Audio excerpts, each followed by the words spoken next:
Monsieur Dubois, qu'est-ce que vous m'avez vu faire?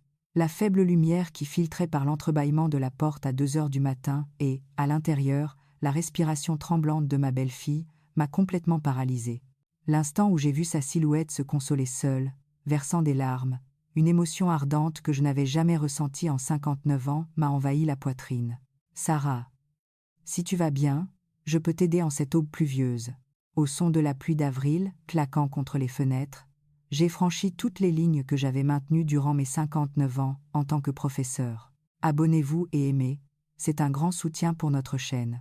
Alors, commençons l'histoire d'aujourd'hui. Tout a commencé fin mars, juste au moment où les lilas commençaient à fleurir. Ma belle-fille Sarah m'a appelé un mardi après-midi, d'une voix hésitante. Elle m'a demandé si elle pouvait rester un mois à la campagne pour se reposer. Je lui ai répondu que bien sûr. Mon fils, Antoine, partait de nouveau à Singapour pour un voyage d'affaires d'1 mois. Et Sarah a dit que l'air de la campagne serait meilleur que d'être seule dans son appartement parisien. À vrai dire, cette grande maison de campagne, où je vivais seule depuis 4 ans, était trop silencieuse. Depuis le décès de ma femme, pas un seul rire n'avait résonné dans cette demeure. Le foyer d'un veuf de 59 ans n'était qu'un endroit pour dormir. Sarah est arrivée un jeudi vers 14 heures, de Paris à notre village en Provence. Le voyage en TGV prenait environ 3 heures.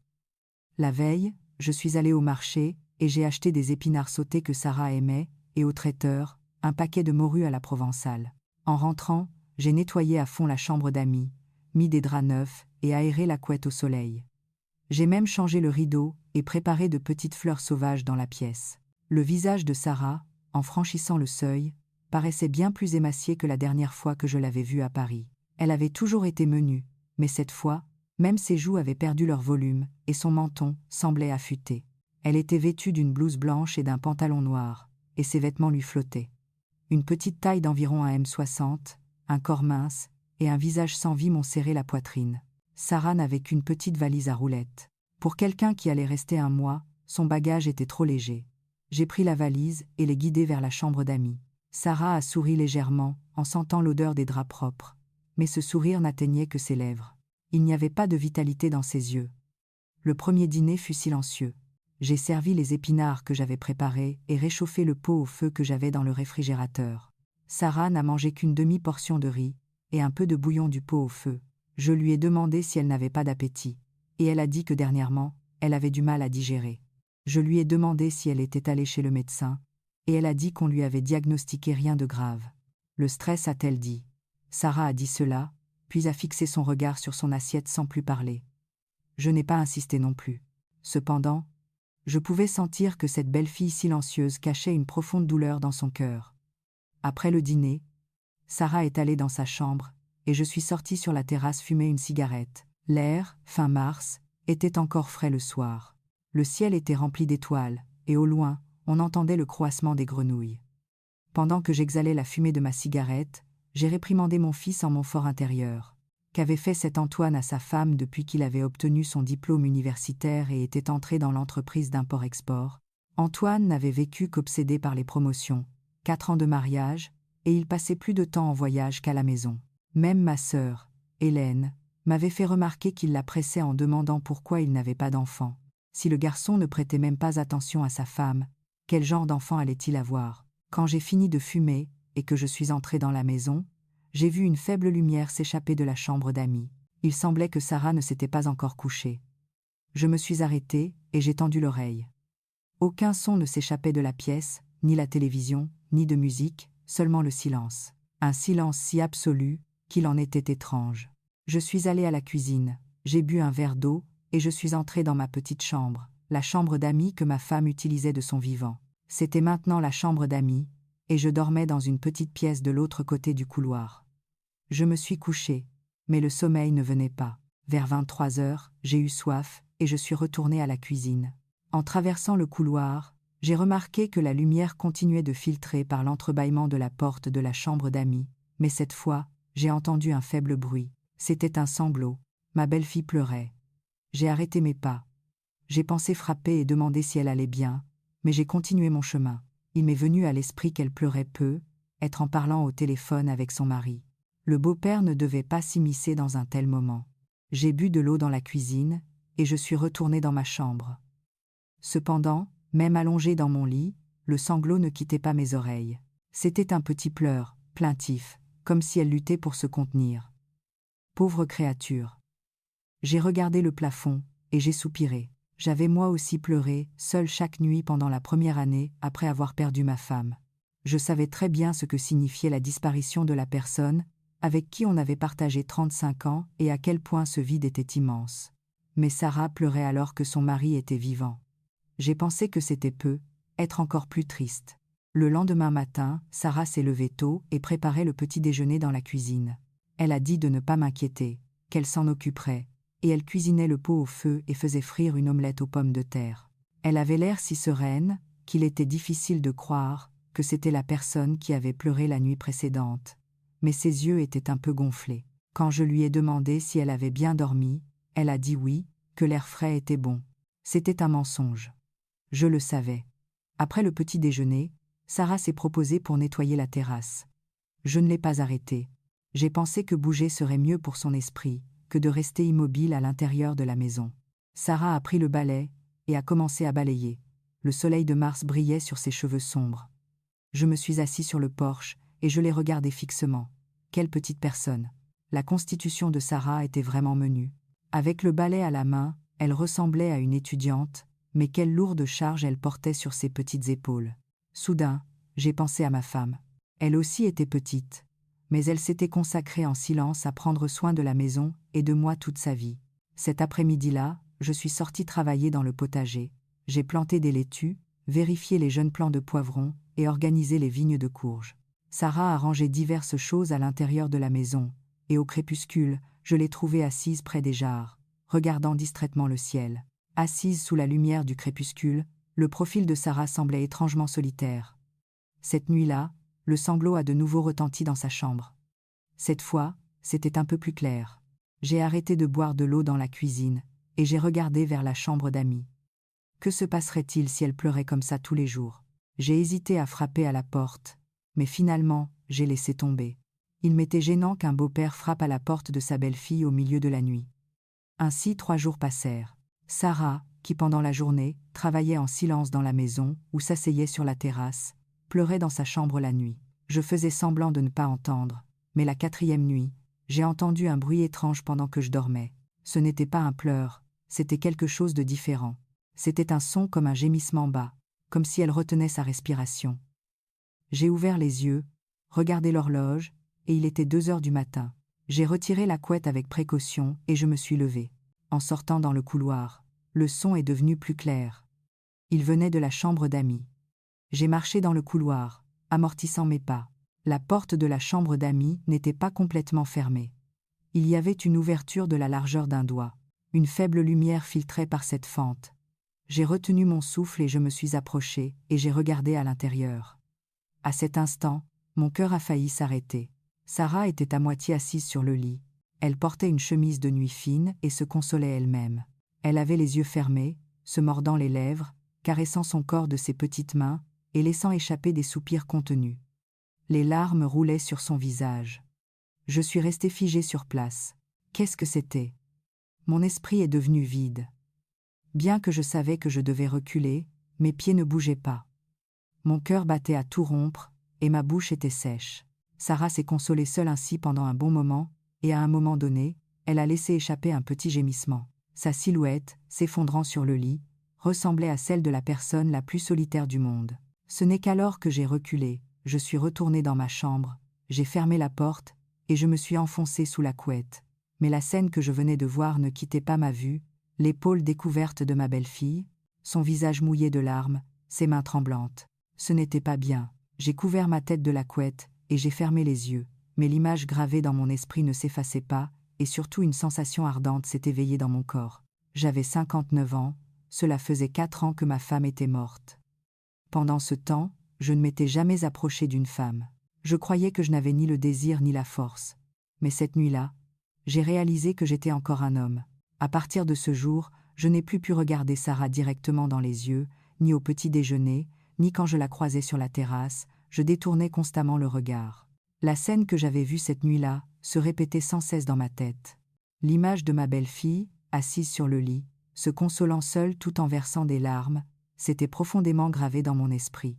Au milieu du petit déjeuner, Sarah m'a demandé avec précaution « Vous ne vous sentez pas bien ?» De surprise, j'ai failli laisser tomber ma fourchette. Je lui ai dit non, que j'allais bien. Alors Sarah m'a dit que mon visage n'avait pas l'air bien, et m'a demandé si je n'avais pas dormi la nuit précédente. Bien sûr que je n'avais pas dormi. Comment aurais-je pu dormir après avoir espionné ma belle-fille consolant sa solitude? Mais je ne pouvais pas lui dire cela. J'ai simplement inventé que c'était à cause de l'âge, que dernièrement, j'avais du mal à concilier le sommeil. Ce jour-là, je ne suis pas allée au champ, et je me suis consacrée à organiser le petit débarras derrière la maison. Je l'ai fait parce que je me sentais mal à l'aise d'être dans le même espace que Sarah. Plus que mal à l'aise. J'avais peur des étranges sentiments qui surgissaient en moi. En rangeant le débarras, j'ai trouvé des objets que ma femme utilisait, de vieux ustensiles de couture, un tablier taché par l'usage, le foulard à motifs fleuris qu'elle adorait. Je les ai sortis un par un, et j'ai repensé à ma femme. Chérie, j'ai des pensées étranges. J'ai parlé à ma femme dans mon esprit.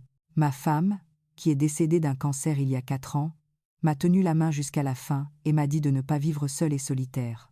Mais ce qu'elle voulait dire, c'est que je devais me remarier, pas que je devais désirer ma belle-fille. J'ai fermé la porte du débarras avec un soupir, et j'ai regardé vers la maison. J'ai vu Sarah plier le linge sur le porche. Ce n'est que ma belle-fille, c'est la femme de mon fils, me suis-je dit. Mais l'étrange chaleur dans ma poitrine ne disparaissait pas. Au crépuscule, je suis passé par l'épicerie du village, et j'ai acheté une bouteille de liqueur. Je suis rentré chez moi, et je me suis assis sur le porche pour boire.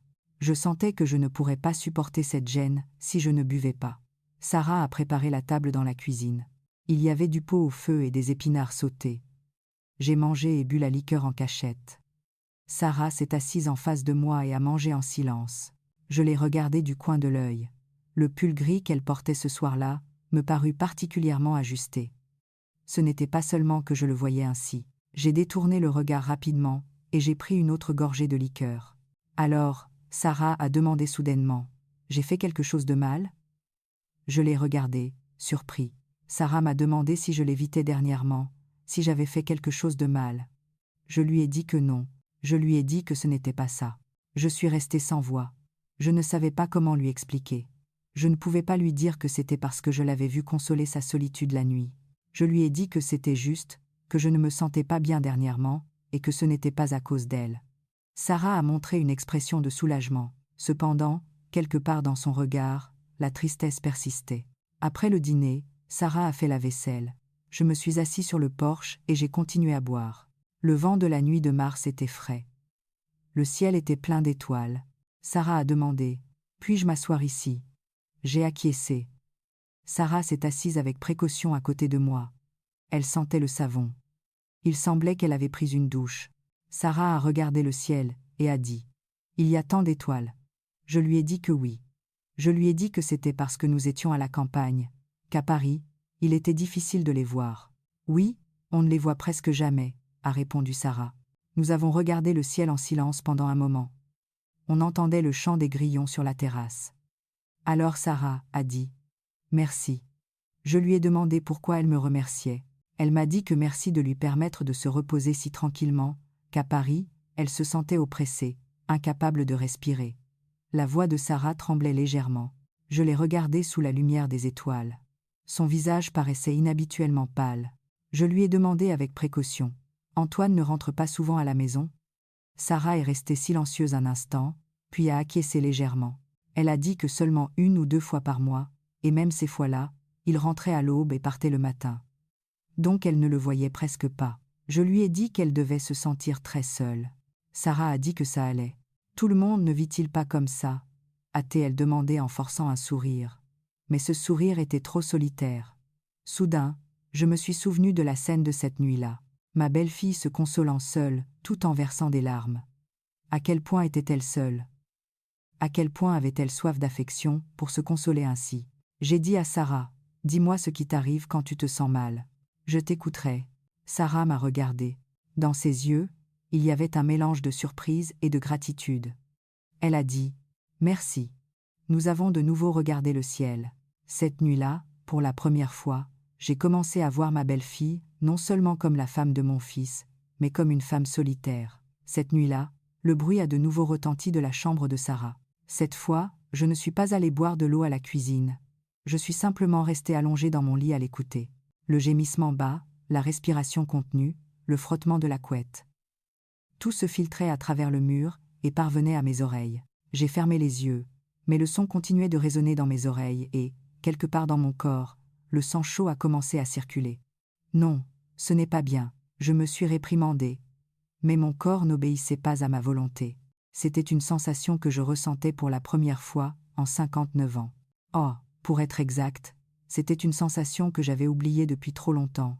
J'ai couvert ma tête avec la couette, et j'ai enfoncé mon visage dans l'oreiller.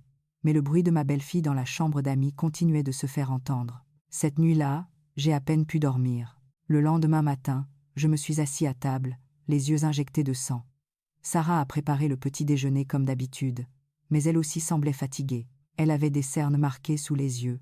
Nous avons mangé en silence, un silence gênant.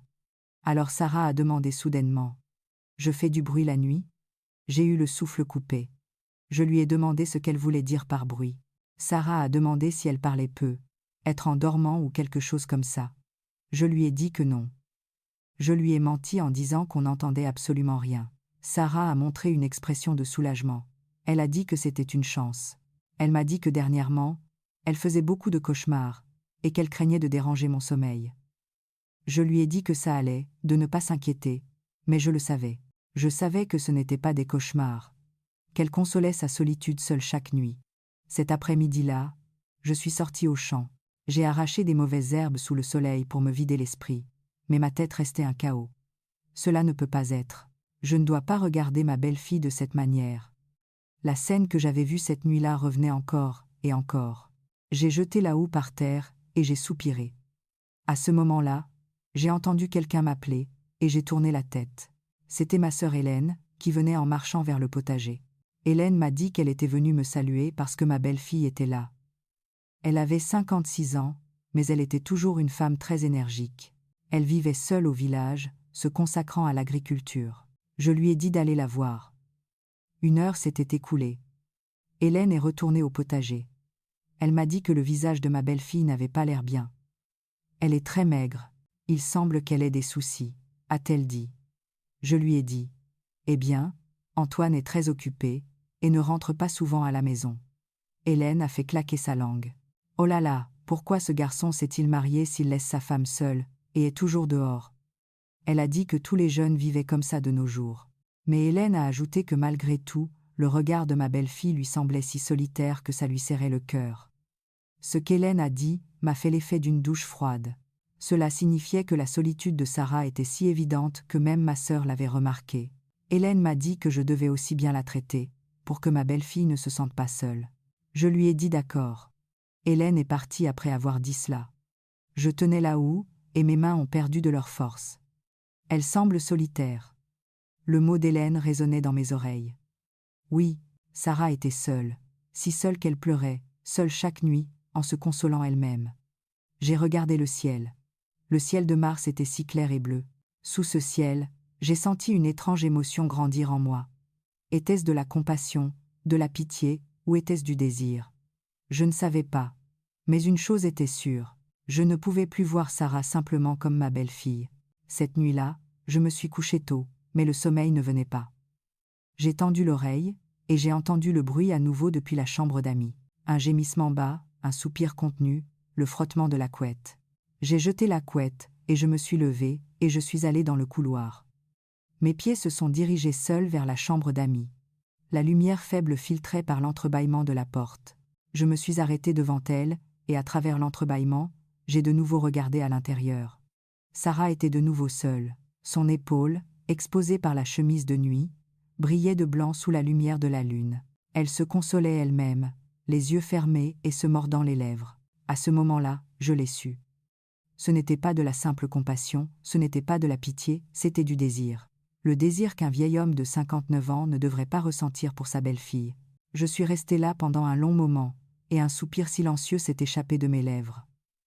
Après cette nuit-là, je n'ai pas pu dormir. Allongé dans mon lit, regardant le plafond, je n'arrêtais pas de penser. Quel genre de pensée j'avais, si c'était normal, ou simplement la fantaisie d'un vieil homme. Désirer ma belle-fille, qu'un beau-père de 59 ans regarde sa belle-fille de 31 ans avec ses yeux, était clairement une erreur. Mais cette scène continuait de se répéter dans ma tête. L'image de Sarah, vue à travers l'entrebâillement, sa silhouette solitaire, se consolant seule et versant des larmes, continuait d'apparaître. Cette femme a soif d'affection.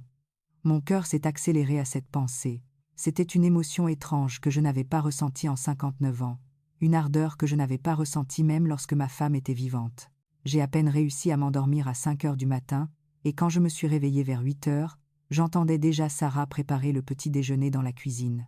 Je me suis lavé le visage, et je suis allé à table. Sarah préparait le pot au feu, et faisait frire des œufs comme d'habitude, mais son dos semblait un peu tendu. C'est moi qui ai parlé le premier, en lui demandant si elle avait bien dormi. Sarah a sursauté, tremblant un peu. « Ah, oui, j'ai bien dormi », a-t-elle dit. Sa voix était plus basse que d'habitude.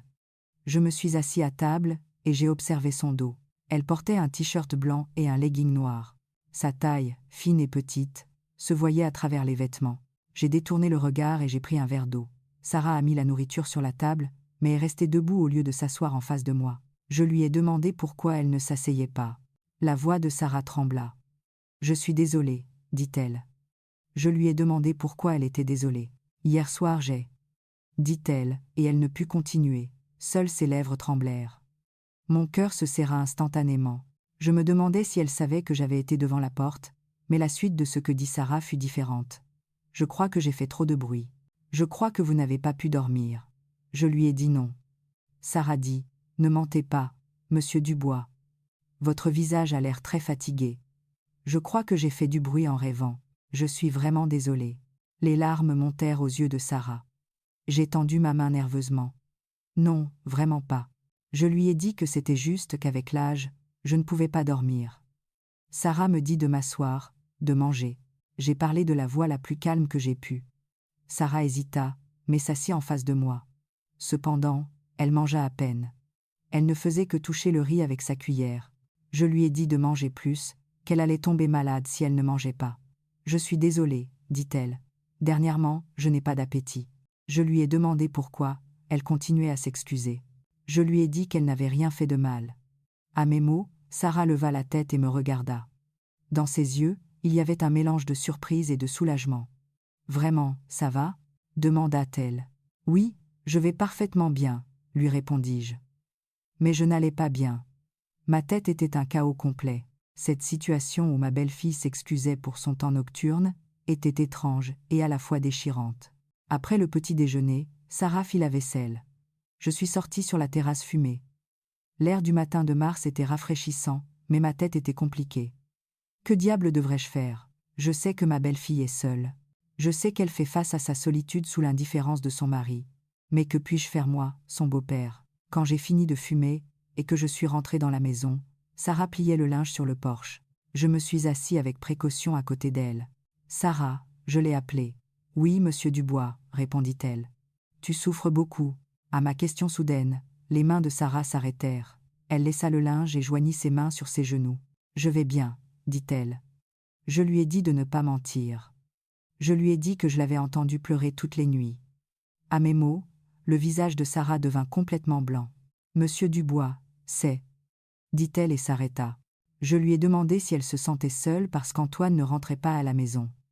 Sarah ne put répondre, elle baissa seulement la tête et se mordit les lèvres. « Je suis désolée, monsieur Dubois, » dit-elle. « Je devrais me contrôler. » Je lui ai dit qu'il n'y avait pas besoin de se contrôler. « Pleurer n'est pas un crime, » lui dis-je. « Mais je vous cause des ennuis, monsieur Dubois, » dit Sarah. Je lui ai dit que ce n'était pas un ennui. J'étais sur le point de poser ma main sur son épaule, mais je me suis arrêtée. J'ai senti que je ne devais pas le faire. « Sarah, je sais que tu traverses une mauvaise passe, » lui dis-je. Je sais à quel point une jeune femme vivant seule peut être solitaire. « Monsieur Dubois, » dit Sarah. Je lui ai demandé si elle avait parlé à Antoine, si elle lui avait dit à quel point elle souffrait. Sarah secoua la tête. « Ça ne sert à rien de lui parler, » dit ma belle-fille. « Non, Antoine ne pense qu'à son travail. Il ne se soucie pas de la maison. » Je lui ai dit. « Mais vous êtes mariés. » « Nous ne sommes pas mariés. » La voix de Sarah devint froide soudainement. « Nous ne sommes que des étrangers vivant dans la même maison. » Quel genre de mariage sommes-nous, si nous nous voyons à peine quelques fois par an? Je ne pus rien dire. Je réalisais l'immense douleur qu'avaient provoqué ces mots sortant de la bouche de ma belle-fille. C'est pour ça que tu étais seule la nuit, dis-je. Et Sarah me regarda, surprise. Vous l'avez vu? Demanda-t-elle. Je ne pus mentir. Hier, je suis sortie boire de l'eau, et la porte était un peu ouverte, lui dis-je. Ah, dit Sarah. Le visage de Sarah rougit. Elle couvrit son visage de ses deux mains. Je suis désolée, je suis vraiment désolée. Je crois que je suis devenue folle, dit-elle. Non, lui dis-je rapidement. Tu n'es pas folle. C'est quelque chose de naturel. C'est normal qu'une jeune femme qui vit seule fasse ça, lui dis-je. Mais j'ai honte que mon beau-père me voie ainsi, dit Sarah. Sarah pleurait, le visage couvert. Mon cœur se brisa en voyant ses larmes. Je lui dis qu'elle n'avait rien à honte, que c'est ainsi que nous sommes tous les êtres humains. Et vous, monsieur Dubois, vous faites ça aussi? Demanda Sarah soudainement. Je lui ai demandé. Vous êtes seul, n'est-ce pas? Vous vous sentez seul? Demanda-t-elle. Je suis vieux, dis-je, et je m'arrêtai. Les personnes âgées ne se sentent pas seules? Demanda Sarah. Le regard de Sarah se fixa sur moi. Il y avait une sincère curiosité dans ses yeux. Je la regardai en silence pendant un long moment. Puis j'ouvris lentement la bouche. Je lui dis. Oui, je me sens seule. Je suis aussi humain. Et ce n'est pas facile de vivre seul pendant 4 ans. Alors, vous aussi, monsieur Dubois? Dit Sarah. Oui, parfois je le fais. Je lui répondis. Les yeux de Sarah s'écarquillèrent à ma confession, mais dans ce regard, il y avait plus d'empathie que de surprise. Vous aussi, vous avez été seul, monsieur Dubois? Dit Sarah. Oui, j'ai été seule, répondis-je. Nous nous sommes assis en silence pendant un moment. On entendait le gazouillis des moineaux sur la terrasse. Le soleil de mars brillait chaleureusement sur le porche. Monsieur Dubois, m'appela Sarah. Oui. Lui répondis-je. Puis-je vous poser une question étrange? Me demanda-t-elle. Qu'est-ce que c'est? Lui demandai-je. Sarah hésita un instant, puis demanda avec précaution. Comment vous y prenez-vous? Cette solitude, je veux dire. J'ai eu le souffle coupé. Que ma belle-fille me pose cette question. C'était déjà franchir une ligne. Je lui répondis que je me contentais de supporter. Et si je supporte, ça passera? Demanda-t-elle. Je lui répondis que ça ne passait pas, qu'on s'y habituait simplement. Je suppose que je devrais m'y habituer aussi, dit-elle en faisant référence à sa solitude. En entendant cela, une partie de mon cœur s'effondra. C'était trop cruel qu'une jeune femme de 31 ans doive vivre en s'habituant à cette solitude pendant les prochaines décennies. J'ouvris la bouche sans m'en rendre compte. Sarah, je l'appelais. Oui, répondit-elle. Je peux t'aider, lui dis-je. À mes mots, Sarah leva la tête et me regarda. M'aider. Qu'est-ce que vous voulez dire? Demanda-t-elle. J'hésitais un bon moment. Je savais que je ne devais pas dire ces mots. Ces mots signifiaient franchir une ligne sans retour. Mais ma bouche bougeait déjà. Je lui ai dit que quand elle se sentirait seule, quand elle souffrirait ainsi seule, si elle se sentait bien à ce sujet, je pourrais l'aider. Le visage de Sarah est devenu complètement blanc. Elle m'a regardé avec une expression d'incrédulité. « Monsieur Dubois, qu'est-ce que vous dites ?» a-t-elle demandé. Je sais que c'est mal.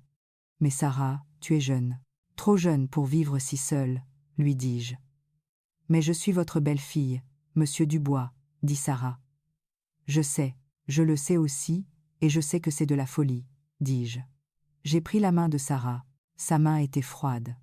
Mais Sarah, nous sommes tous les deux seuls. Nous sommes tous les deux seuls. Si c'est le cas, serait-ce si mal de nous consoler l'un l'autre? Lui demandai-je. Sarah ne put rien dire. Seules les larmes roulaient sur ses yeux. Réfléchis-y, lui dis-je. Prends ton temps, et si tu penses que ça va, dis-le-moi alors. J'ai lâché sa main et je me suis levée. J'étais sur le point de sortir sur la terrasse quand j'ai entendu la voix de Sarah derrière moi. Monsieur Dubois, m'a-t-elle appelé. Je me suis retournée. Sarah était toujours assise sur le porche, pleurant. Est-ce que ce sera vraiment bien? Demanda-t-elle. Je ne sais pas, mais ce sera mieux qu'avant. Je lui ai répondu. Sarah a acquiescé et a murmuré à voix basse. J'y penserai. Je suis sortie sur la terrasse. J'y penserai. Mon cœur battait la chamade. Moi-même, je ne savais pas ce que je venais de dire, ni jusqu'où j'étais prêt à aller. Mais une chose était sûre. Je venais de faire une proposition irréversible, et ma belle-fille ne l'avait pas rejetée. Pendant les 3 jours suivants, Sarah et moi avons à peine parlé. Même lorsque nous nous voyions le matin, nous nous saluions seulement du regard, et pendant les repas, il n'y avait que du silence. La proposition que j'avais faite semblait avoir érigé un mur invisible entre nous. Je regrettais. Je me reprochais d'avoir été trop impulsif, d'avoir dit quelque chose que je ne devais pas à ma belle-fille. Chaque soir, avant de dormir, je pensais. Demain matin, je dois m'excuser. Je dois lui demander d'oublier ces mots. Mais quand le matin arrivait, je n'osais pas parler. Il en était de même pour Sarah. Elle était plus silencieuse que d'habitude, et son sourire avait disparu. Elle se déplaçait comme un automate en faisant les tâches ménagères, sans aucune émotion. Le 4e jour, le temps s'est considérablement dégradé. Dès le matin, des nuages sombres, et l'après-midi, un vent fort s'est levé. Je me suis empressé de déplacer les pots de fleurs de la terrasse, sous l'avant-toit, et de ramasser le linge. J'ai demandé à Sarah si elle avait fermé toutes les fenêtres, car il allait beaucoup pleuvoir. Elle a seulement acquiescé. Vers 18 heures, il a finalement commencé à pleuvoir à verse. C'était un déluge torrentiel. Il y avait des tonnerres et des éclairs. Après le dîner, Sarah est allée dans sa chambre. Je me suis assis sur le porche, buvant la liqueur en écoutant la pluie. Je voulais soulager la frustration accumulée pendant ces 3 jours avec l'alcool. Vers 22 heures, la pluie s'est encore intensifiée. La terrasse était inondée, et le son de la pluie frappant le toit était aussi fort qu'un coup de tonnerre. Titubant à cause de l'alcool, je suis entré dans ma chambre. Je me suis couché, mais le sommeil ne venait pas. Le bruit de la pluie était trop fort. Alors quelqu'un a frappé à ma porte. Monsieur Dubois. J'ai entendu la voix de Sarah. Je me suis levé rapidement, et j'ai ouvert la porte. Sarah se tenait devant moi. Elle portait une chemise de nuit fine en coton, et ses épaules étaient trempées. « Qu'est-ce qui se passe ? Qu'y a-t-il » lui ai-je demandé. « Il y a une fuite dans ma chambre » a dit Sarah. Je suis allé rapidement dans la chambre d'Amy. Effectivement, l'eau gouttait du plafond dans un coin. Il y avait déjà de l'eau accumulée sur le sol. « Oh là là, il semble qu'une tuile soit cassée » dis-je. Je suis allé à la cuisine. J'ai apporté un seau, et je l'ai placé là où l'eau tombait. Mais comme il pleuvait si fort, le seau se remplirait bientôt. Je lui ai dit, « Tu ne peux pas dormir ici ce soir. Dors dans ma chambre. » « Dans votre chambre, monsieur Dubois » demanda Sarah. « Oui, je peux dormir sur la terrasse, » lui répondis-je. « Non, je dormirai sur la terrasse, » dit Sarah. Je lui dis que non. « Tu es mon invité. Utilise ma chambre. »« Je dormirai sur la terrasse, » lui dis-je. J'ai sorti une autre couette de ma chambre, et je l'ai étendue sur la terrasse. Sarah se tenait là avec une expression désolée. « Est-ce que ça va vraiment » demanda-t-elle. Je lui ai dit que oui, qu'elle entre dormir. Sarah entra dans ma chambre. Je me suis couché sur la terrasse. Comme il n'y avait pas de toit, le son de la pluie s'entendait beaucoup plus fort. 1 heure s'était écoulée. Je ne pouvais pas concilier le sommeil. Le sol était dur, j'avais mal au dos, et la pluie était trop bruyante. À ce moment-là, la porte de ma chambre s'ouvrit. « Monsieur Dubois, vous dormez » J'entendis la voix de Sarah. Je lui répondis que non, que j'étais éveillée. « Comment pouvez-vous dormir sur la terrasse ?»« Entrez dans la chambre, » dit Sarah. Je lui dis que ça allait, que je pouvais dormir là. « Monsieur Dubois. » Sa voix trembla. « J'ai peur, » dit-elle. « Le son du tonnerre est trop fort, et j'ai peur d'être seule. » Je me suis assis. Sarah se tenait à la porte, me regardant sous la faible lumière. Son visage paraissait pâle. « Pourriez-vous rester dans la chambre avec moi ?» demanda Sarah. Mon cœur fit un bond, avec ces mots, que ma belle-fille demande à son beau-père de rester dans la même chambre. Ce n'était pas une simple demande. Je me levai lentement et entrai dans ma chambre où se trouvait Sarah. La chambre était chaude. Sarah avait étendu 2 couettes, l'une d'un côté de la chambre et l'autre de l'autre. « Monsieur Dubois, vous dormez de ce côté-là, » dit Sarah. J'acquiesçai et allai vers une couette. Nous nous sommes couchés chacun dans la nôtre. Les lumières étaient éteintes, mais la pièce s'illuminait à chaque éclair. « Monsieur Dubois » j'entendis la voix de Sarah dans l'obscurité. « Oui, » lui répondis-je. « Ce que vous avez dit il y a 3 jours était sérieux » me demanda-t-elle. Je fus à bout de souffle. « Vraiment, vous pouvez m'aider » demanda Sarah. Je l'appelais. J'y ai pensé pendant 3 jours. La voix de Sarah tremblait. Au début, j'ai cru que c'était de la folie. Comment un beau-père et une belle-fille pouvaient-ils faire une chose pareille? Mais sa phrase fut coupée. Il y eut un éclair et un coup de tonnerre. « Mais je suis tellement seule, dit-elle. Je souffre tellement. Je ne peux plus vivre comme ça. seul. Je serrai les poings sous la couette. Vous aussi. Vous êtes seul, monsieur Dubois. Vous êtes seul depuis 4 ans. Si c'est le cas, nous pourrions nous consoler l'un l'autre, dit Sarah. Sarah, arrête. Ne dis pas ça. Je l'interrompis. Sais-tu ce que tu dis? C'est mal. Nous sommes, dis-je. Qu'y a-t-il de mal à ce que ce soit mal? La voix de Sarah s'éleva soudainement. Mon mari ne me voit pas comme une femme. Je ne sais même pas combien de fois nous nous voyons par an. Il ne m'appelle pas, ne m'envoie pas de messages. Je ne suis qu'une personne dont le nom figure sur son acte d'état civil, dit Sarah, elle commença à sangloter. Moi aussi, je suis une femme. Moi aussi, je suis une personne. Moi aussi, j'ai besoin de chaleur. J'ai besoin de la chaleur de quelqu'un, dit-elle. J'ai jeté la couette et je me suis levée. Dans l'obscurité, je me suis approchée du côté de Sarah et je me suis agenouillée devant son lit. Sarah, reprends tes esprits. Maintenant Monsieur Dubois. Sarah s'assit sur la couette et me prit la main. S'il vous plaît, ne me laissez pas seule. Que cette nuit au moins, je sente que je ne suis pas seule, dit-elle. Il y eut un éclair. Sous cette lumière, je pus voir le visage de Sarah, un visage couvert de larmes, un regard rempli de désespoir. S'il vous plaît, murmura-t-elle. À ce moment-là, quelque chose en moi s'effondra. La raison, la morale, l'éthique que j'avais accumulée pendant 59 ans, tout s'écroula. J'embrassai Sarah. Son petit corps se blottit dans mes bras. Elle était chaude, trop chaude. C'était la chaleur d'une femme que j'avais désirée pendant 4 ans. Monsieur Dubois, dit Sarah. Je lui dis que j'étais désolée, que je ne pouvais plus me retenir. De mes 2 mains, je caressai le visage de Sarah et posai mes lèvres sur les siennes. Sarah trembla de surprise au début, mais bientôt elle m'entoura le cou et me rendit mon baiser. Nous nous sommes embrassés. La solitude de 4 ans, le manque de 31 ans se sont dissous dans ce baiser. Lorsque nous avons séparé nos lèvres, Sarah me murmura à l'oreille. « Monsieur Dubois, je tremble. » Je lui répondis que moi aussi, je tremblais. C'est la première fois. C'est la première fois que je tremble comme ça. Je lui dis que ça m'arrivait aussi. Lentement, je la couchai sur la couette. Elle ferma les yeux. Ses longs cils tremblaient. « Sarah, il n'est pas trop tard. Nous pouvons encore nous arrêter, lui dis-je. À mes mots, Sarah ouvrit les yeux et posa sa main sur ma joue. Non, dit-elle. Je ne veux plus être seule. Ce mot fut ma permission. Dehors, la pluie continuait de tomber à verse. Il y avait des tonnerres et des éclairs, mais comme si tout ce bruit avait disparu, je ne pouvais sentir que Sarah. Son corps chaud, sa respiration tremblante, dominaient tous mes sens. C'était la première fois que je ressentais quelque chose comme ça, en 59 ans. Une ardeur que je n'avais pas ressentie même avec ma femme. Ce n'était pas un simple désir. C'était le désespoir créé par la solitude. C'était l'étincelle allumée par le manque de 2 personnes. Je l'ai serré encore plus fort, et je lui ai murmuré à l'oreille. « Tu n'es plus seul. Nous 2, nous ne sommes plus seuls. Merci, monsieur Dubois. Merci beaucoup. » Sarah a pleuré dans mes bras, mais ses larmes n'étaient pas de tristesse. C'étaient des larmes de gratitude pour la chaleur qu'elle ressentait pour la première fois en 4 ans ou peu, être de toute sa vie. Le bruit de la pluie s'est calmé progressivement. Le tonnerre s'est éloigné.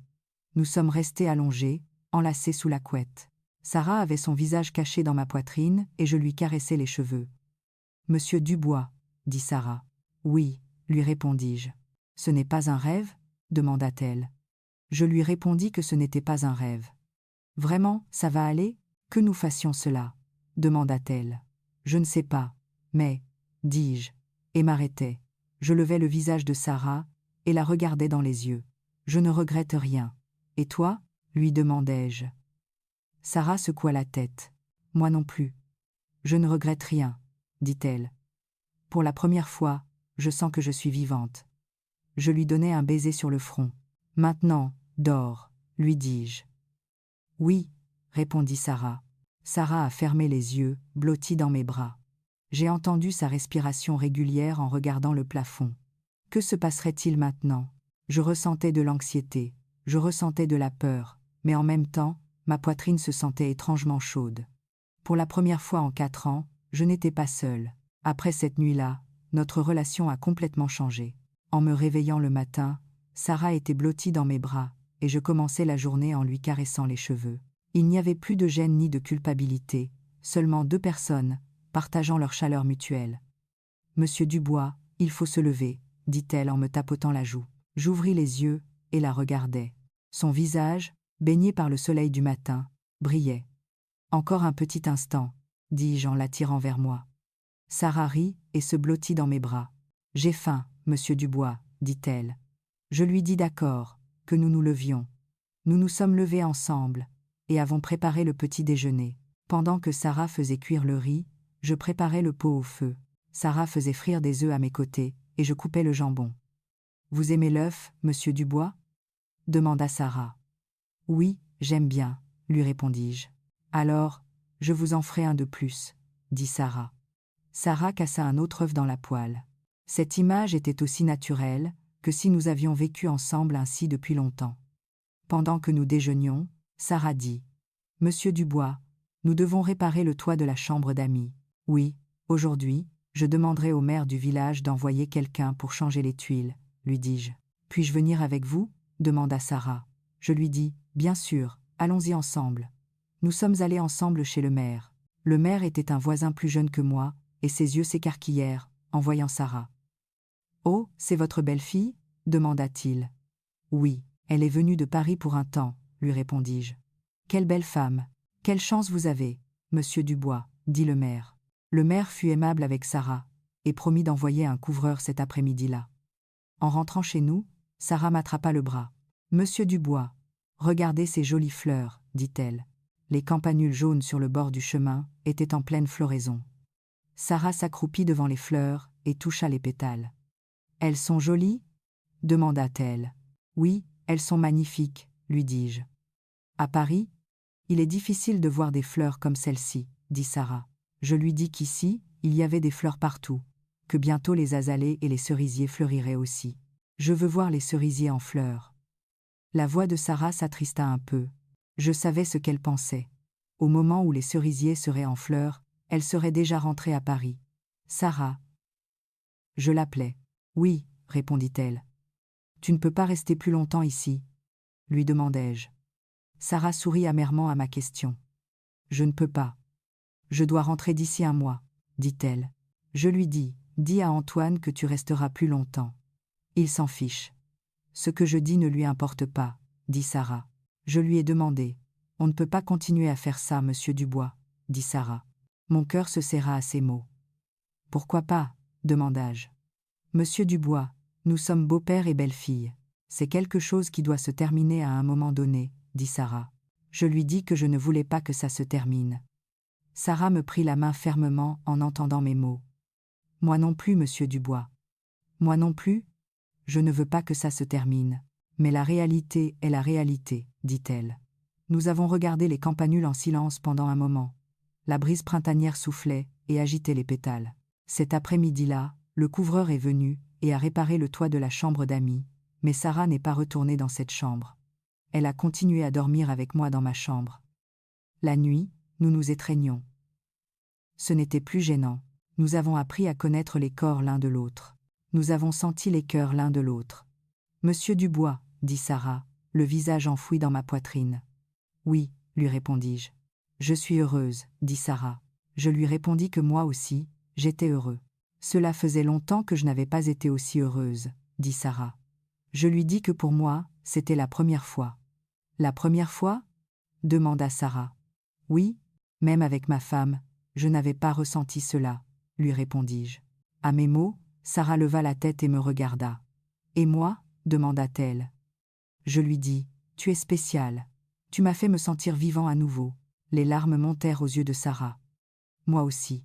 Vous m'avez ramené à la vie, dit-elle. Nous nous sommes embrassés. Ce fut un baiser long et profond. Dans ce baiser, il y avait des émotions indescriptibles. Ainsi s'écoula une semaine. Pendant cette semaine, nous avons vécu comme de jeunes mariés. Nous avons travaillé ensemble au potager. Nous sommes allés faire les courses ensemble, avons mangé ensemble et avons dormi ensemble. Je peux dire que cette semaine fut le moment le plus heureux de toute ma vie. Mais tout bon moment a une fin. Une nuit, le téléphone portable de Sarah sonna. « Allô ? Oui, demain. » « D'accord. » Sarah répondit à l'appel.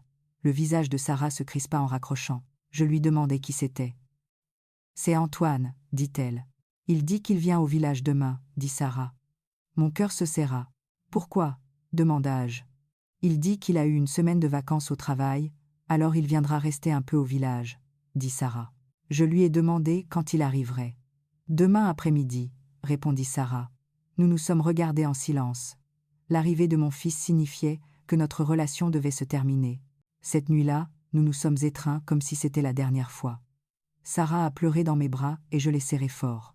Ne m'oubliez pas, monsieur Dubois, dit Sarah. Oubliez quoi ? Demandai-je.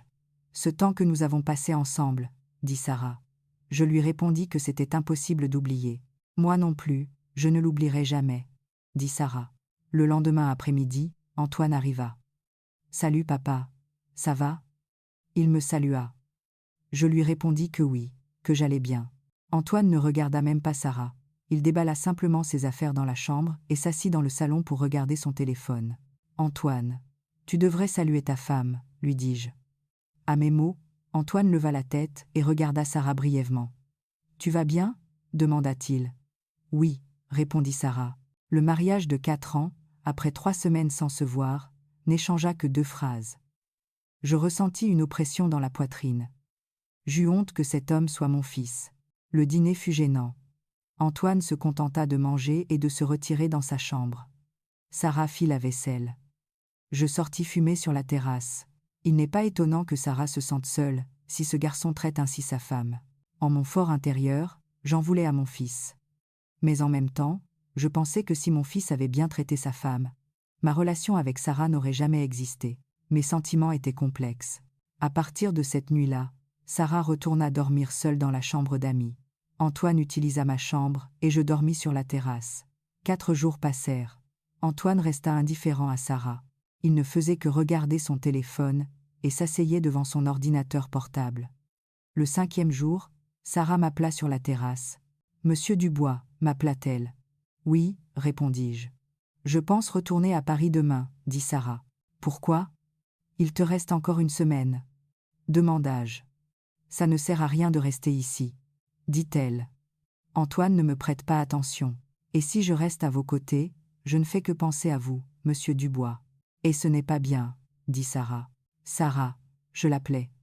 Monsieur Dubois, mettons fin à tout cela. »« Cela ne peut pas durer, » dit Sarah. J'eus l'impression que mon cœur se déchirait. « Tu dois vraiment partir ?» demanda-je. « Oui, je dois partir, » répondit Sarah. « Alors, nous ne nous reverrons plus ?» demanda-je. Sarah acquiesça. « Nous pourrons nous voir à Noël ou à une occasion spéciale, » dit-elle. « Mais ce ne sera plus comme avant. » Je lui dis d'accord. Je ne pus rien dire de plus. J'avais la gorge serrée. Le lendemain matin, Sarah fit ses valises. Antoine ne se leva pas de son lit pour lui dire au revoir. « Merci pour tout ce temps, monsieur Dubois. » Sarah inclina la tête à la porte. « Merci.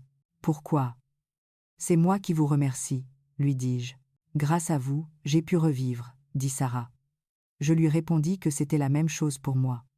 Nous nous sommes regardés en silence. J'avais 1000 mots, 10 000 mots que je voulais dire, mais je ne pus en prononcer un seul. « Au revoir » lui dis-je. « Oui. Prenez bien soin de vous, monsieur Dubois, » dit Sarah. Sarah sortit par le portail, tirant sa valise. Je restais debout à la porte, regardant son dos. Au bout de la rue, Sarah se retourna et me fit un signe de la main. Je lui rendis son salut. Et ainsi Sarah disparut. Je restai un bon moment devant la porte, puis je rentrai lentement dans la maison. La maison vide était trop silencieuse. L'après-midi, le facteur vint. « Monsieur Dubois, vous avez une lettre. » dit-il. Je reçus la lettre. C'était une lettre de Paris. L'expéditrice était Sarah. Je m'assis sur la terrasse et j'ouvris la lettre. « Mon cher monsieur Dubois, je suis désolé de devoir vous dire au revoir ainsi par lettre. Si je le faisais en personne, je crois que je pleurerais. C'est pourquoi je l'écris. Merci, monsieur Dubois. Le mois que j'ai passé ici fut le printemps le plus chaud de ma vie. Je suis mariée depuis 4 ans, mais je ne me suis jamais sentie aimée. Cependant, pendant ce bref moment avec vous, pour la première fois, j'ai senti que j'étais une femme. J'ai senti que j'étais une personne précieuse. Je ne sais pas si ce que nous avons fait était mal. Les gens nous jugeraient. Je sais, mais je ne regrette rien. Vous non plus, ne regrettez rien. Monsieur Dubois, nous nous sommes seulement consolés l'un l'autre. 2 personnes solitaires partageant simplement leur chaleur. Ce ne fut pas un péché, mais un réconfort. Prenez bien soin de vous, monsieur Dubois, et soyez heureux. Je retournerai à ma vie quotidienne. Mais parfois, de temps en temps, je me souviendrai de ce mois, et je sourirai. Ne soyez pas seul, monsieur Dubois. J'espère que vous trouverez quelqu'un de bien. Je vous ai aimé, monsieur Dubois. Ce fut bref, mais je vous ai aimé sincèrement. Sarah. Les larmes me sont tombées, en finissant de lire la lettre. Je n'avais jamais pleuré ainsi en 59 ans. Je pliai la lettre avec soin, et la mis dans ma poche, et je regardai vers la terrasse. Dans un coin de la terrasse, il y avait un cerisier. Les fleurs roses du cerisier étaient en pleine floraison. Le printemps est arrivé. Je me suis assis sous le cerisier. Les pétales sont tombés au vent sur mes genoux. Merci Sarah, murmurai-je pour moi-même. Sois heureuse toi aussi. Le vent d'avril souffla. L'arôme des cerisiers inonda la terrasse. Je restai assis dans cet arôme pendant un long moment. Et je réalisais que l'amour n'a pas d'âge, que le réconfort n'a pas de forme, et que certaines rencontres, même brèves, réchauffent toute une vie. La maison était vide, mais mon cœur était chaud, car le souvenir du printemps que Sarah avait laissé demeurait plein dans cette maison. Une semaine plus tard, Antoine retourna également à Paris. Je me retrouvais de nouveau seul, mais ce n'était pas la même solitude qu'avant. Maintenant, je le savais. Je savais que je pouvais étreindre quelqu'un chaleureusement, que je pouvais être un réconfort pour quelqu'un. À partir de ce jour, j'ai commencé à cultiver le potager avec plus de diligence. J'ai planté plus de fleurs sur la terrasse. J'ai planté plus de campanules, d'azalées et de cerisiers, les fleurs que Sarah aimait. Qui sait, peut-être qu'un jour Sarah reviendrait, pour que, si elle se sentait de nouveau seule, elle puisse se souvenir de cet endroit et trouver du réconfort. 6 mois passèrent. Antoine et Sarah sont venus ensemble pour Noël. Sarah avait plus de vitalité sur son visage qu'avant, mais dans ses yeux, quand elle me regardait, il y avait toujours de la nostalgie. Il en était de même pour moi. La nuit de Noël, après qu'Antoine se soit endormi, Sarah sortit sur la terrasse. J'étais déjà assis sur le porche. Nous nous sommes assis l'un à côté de l'autre en silence. « Monsieur Dubois, » dit Sarah. « Oui, » lui répondis-je. « Il y a beaucoup plus de fleurs, » dit Sarah. Je lui répondis que c'étaient les fleurs que j'aimais. Sarah me prit la main doucement. Je lui serrai la main fermement. Nous avons regardé le ciel en silence. Il était rempli d'étoiles. Cette nuit-là, nous n'avons rien fait, nous sommes juste restés assis, main dans la main. C'était suffisant, de confirmer que l'autre n'était pas seul. Juste ça nous a donné de la chaleur. Le lendemain matin, quand Sarah partit, elle me murmura doucement. « Je reviendrai, monsieur Dubois. » J'acquiesçai. Je lui dis de venir quand elle voulait, que c'était sa maison. Sarah sourit et monta dans la voiture. Ce sourire était différent d'avant. C'était un sourire de vrai bonheur. Je restais debout à la porte, les saluant. Pendant que je regardais la voiture s'éloigner, je dis dans mon esprit « Sarah, viens ici quand tu te sens seule. Ce sera toujours ton endroit pour te reposer. Le printemps reviendra, et chaque fois que le printemps reviendra, j'attendrai Sarah. Peut-être que notre relation est incorrecte aux yeux du monde, mais nous nous sommes sauvés l'un l'autre. Nous nous sommes sortis du profond marécage de la solitude. Ce ne fut pas un péché, ce fut un salut. Les fleurs de la terrasse bougeaient avec le vent, campanules, azalées, cerisiers, toutes les fleurs que Sarah aimait. Je souriais en les regardant. Un jour, Sarah reviendra à cet endroit, et alors, nous nous étreindrons de nouveau, sans culpabilité, sans regret, juste comme 2 personnes qui se consolent mutuellement. Avec ça, c'était suffisant. L'histoire d'aujourd'hui se termine ici.